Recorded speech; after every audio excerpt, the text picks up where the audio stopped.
everyone and welcome back to another video. This week I'm sharing with you some slow cooker recipes that you can try for your family. So I've got 4 dinner ideas for you and also a breakfast idea that you can do in your slow cooker. We're all trying to save some money at the moment by not using our ovens and things as much. So these are really easy ideas that you can chuck in the slow cooker and they'll be ready waiting for you when you get home. So without further ado, let's get into the video.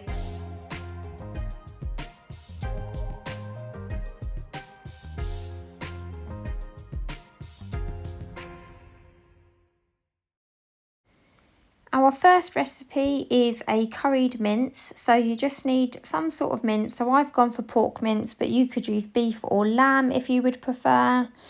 And then you just need 1 chopped red onion, some garlic, so I'm using some garlic paste, but you could use fresh if you would prefer. Some peeled plum tomatoes, or you could use chopped tomatoes.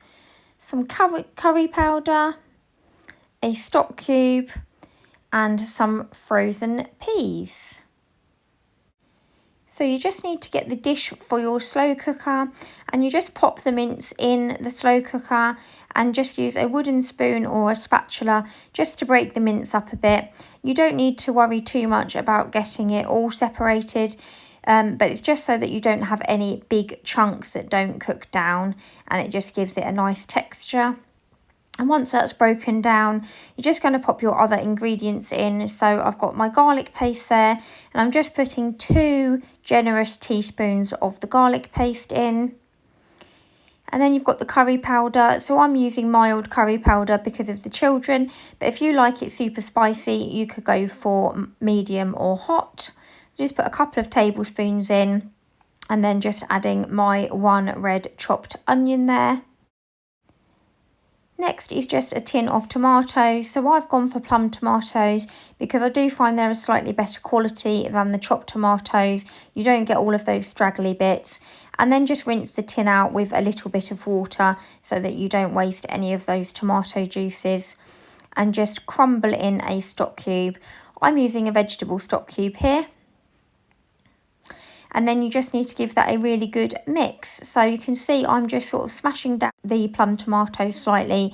You don't need to worry too much because obviously it will be cooked all day in the slow cooker and they do cook down. But if you just give them a small breakdown, it just helps them to sort of mix in. And then you're just going to pop that on low. I do mine for about 6 or 7 hours while I'm out. And then about an hour before your dinner is ready, you're just going to stir in your frozen peas. And at this point I like to turn the slow cooker on to high just so everything simmers and cooks through. And you can see here we've served ours with some mini plain naan bread and also some long grain rice, but you could have yours over a jacket potato if you preferred, or you could use some microwave rice if you didn't want to put the hob on, or you could just have it with the naan bread. It's really versatile and super tasty.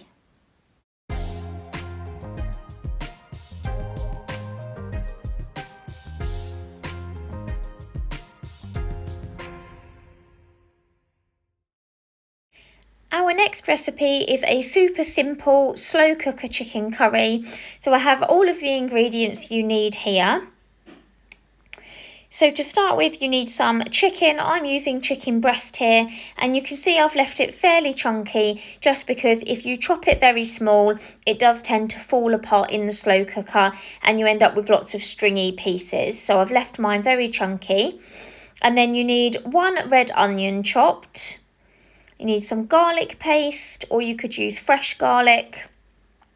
I've got some chopped ginger, some cumin and coriander, some mango chutney,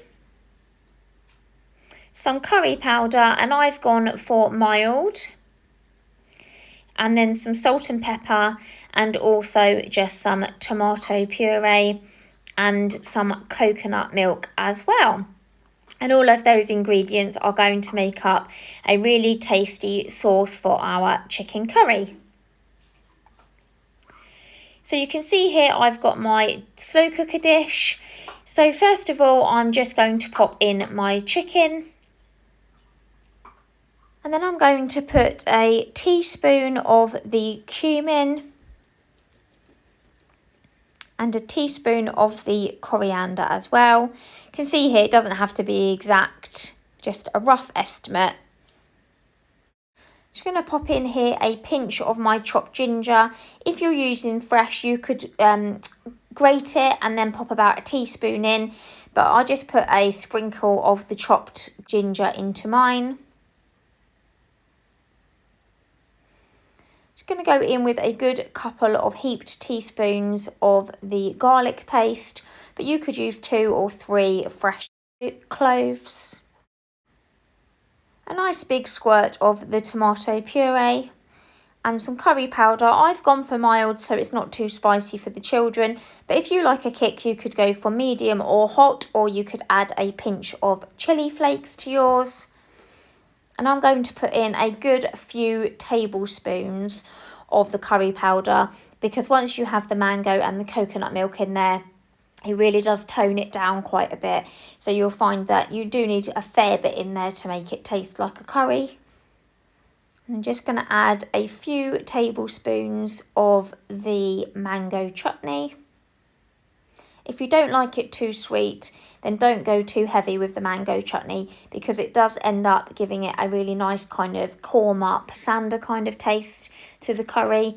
So if you're not too keen on it being sweet, don't add quite so much. And then I'm just seasoning here finally with some salt and pepper before adding my chopped onion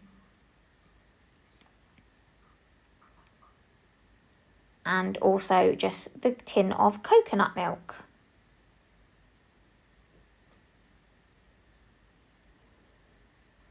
Once you've added all of those ingredients to your slow cooker, just go in with a wooden spoon and give it a really good mix.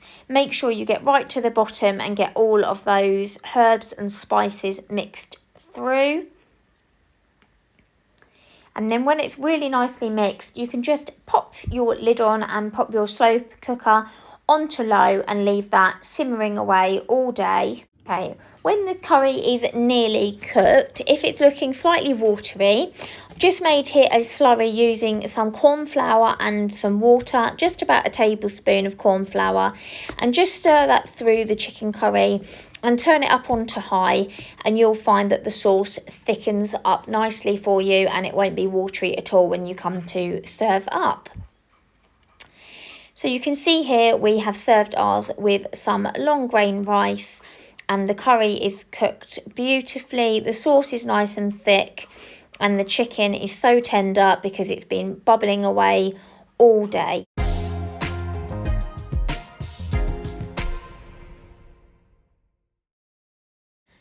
Our third recipe is a honey and mustard pulled ham. So I've got here the other half of my gammon joint. I bought a 1400 gram gammon joint and I used half of it for our Sunday roast, and I've got the 700 grams here. So I've also just got some salt and pepper to season, some of the Asda Essentials Diet Cola, which is going to go in the slow cooker, and then the sauce we're going to make up at the end is just some honey and some English mustard.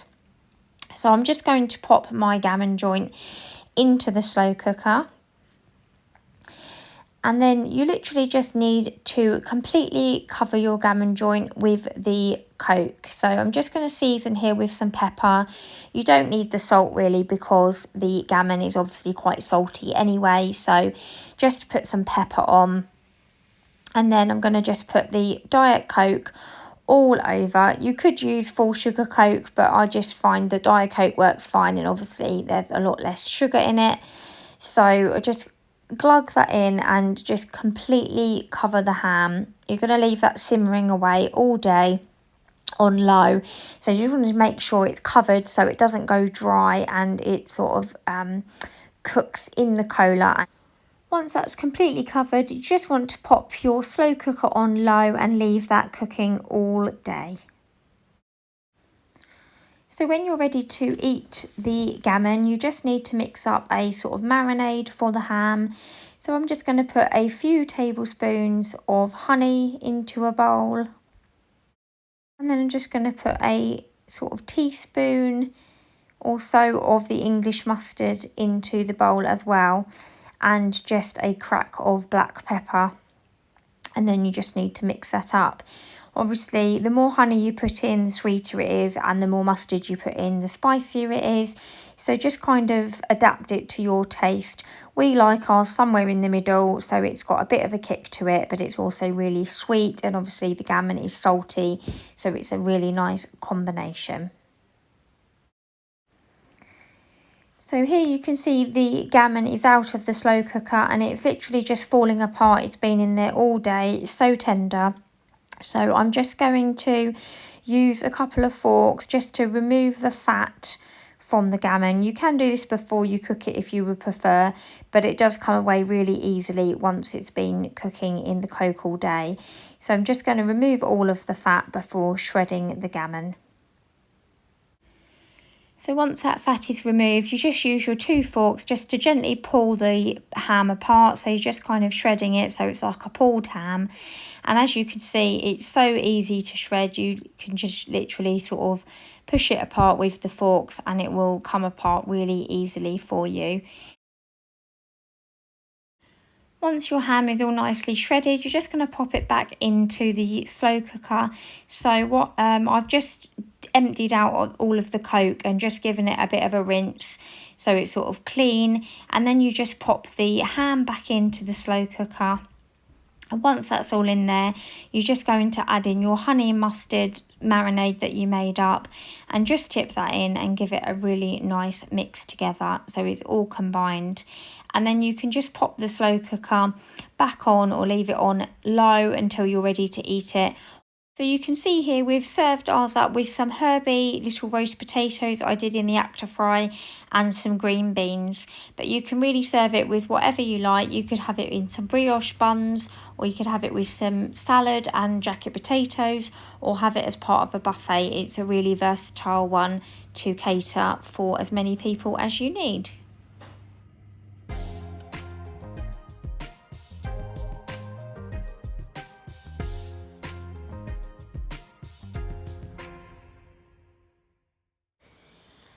So this recipe is not a dinner recipe, but it's a really easy way to cook your porridge for the morning. So you can see here, I'm just using a mug here to measure out the oats. So I'm going to do 3 mugfuls of the porridge oats, and I'm just using the Asda Just Essentials oats. And then you need to add some milk. So I'm going to do 2 mugfuls of full fat milk. So you can use skimmed or semi-skimmed, but using the full fat blue milk just gives it a really nice creamy taste to the porridge. So I'm using 2 cups of the full fat milk, and then you just need 3 mugs of water. So just pop those in. And once you've added your water, you're just going to get your wooden spoon and just give that a really good mix through to make sure that all of the porridge oats are mixed in with the milk and the water.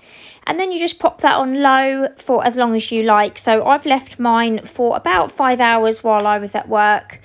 You could leave it overnight, but it doesn't take that long, so it's a bit of a waste of electricity to leave it on all night. You just need a few hours, and you can see here it's really thick and creamy and cooked perfectly. When you come to serve your porridge, if it's slightly thicker than you want it to be, you can just add a splash of milk and just mix that through just to loosen the porridge slightly, because obviously if you're storing it in the fridge, it will become a bit thicker. So just use a bit of milk to mix through to loosen it before you heat it up. And then it will be ready to have your favourite toppings on. I personally just like a drizzle of honey on mine. So you can see here, I'm just going to add a drizzle of honey before eating.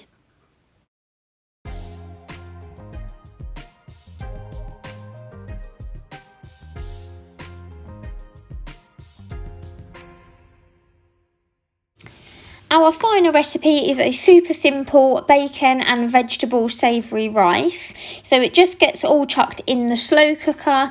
So to start with, you will need 1 red chopped onion, 2 small or 1 large red pepper, about 4 or 5 chopped mushrooms, and then I've done about 4 rashers of bacon here chopped up. I've just removed most of the fat and just chopped it up, but you can see here there's about 4 rashers there. And then your seasonings, you're going to need a stock cube, some black pepper, some mixed herbs, some garlic, I'm using paste, and a tin of chopped or plum tomatoes. And then near the end of cooking, you are also going to need some rice, of course, to add. So it really is as easy as just putting it all in the slow cooker. So the order doesn't matter too much, but I just put my bacon and my veggies in first and then kind of go in with the seasonings. You can obviously change this to your taste. So you could add some chili if you'd like it spicy, or you can keep it fairly mild. So I've just added the tomatoes there and rinsed out the tin. Going to give it a good grind of black pepper to season. I haven't put any salt in because obviously the bacon is salty anyway. And then a good sprinkle of the mixed herbs.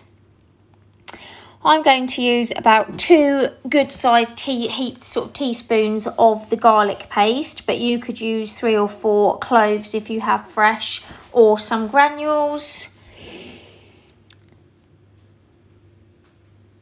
And then just going to give that a really good mix. Just breaking up the tomatoes slightly with my wooden spoon, just so that all of the herbs and spices are incorporated with the bacon and the vegetables. And then once I've done that, I'm just going to sprinkle in my stock cube. When you add your rice later on, when it's nearly cooked, you just need to add some more water. But I like to see how much water has come out of the veggies and then just add accordingly. You can always add a bit more if you need to, rather than sloshing lots of water in and your dish being really, really watery. So I'm just going to pop the stock cube in and then pop my slow cooker on low for the day, and I'll come back and show you when I'm ready to add the rice. Okay, and when all the veggies sort of cooked through and you're about half an hour or so from wanting to serve, you just need to add your rice in. So I tend to do about a handful per person. So I added 4 good sized handfuls of rice in, and then I'm just stirring in a jug of stock, because obviously it will soak up some of the liquid from the veg, but also it will need some extra liquid to cook the rice. So just stirred through a Pyrex jug of stock, just giving that a really good stir to make sure you sort of got it all off of the bottom. And then you're just going to leave that for half an hour or so until your rice is cooked.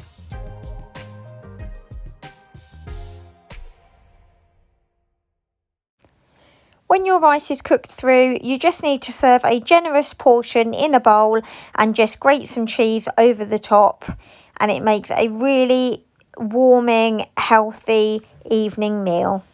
Thank you so much for watching. I hope you found these meal ideas that you can cook in your slow cooker helpful. And if you have, please don't forget to subscribe. And I'll see you in the next video. Bye.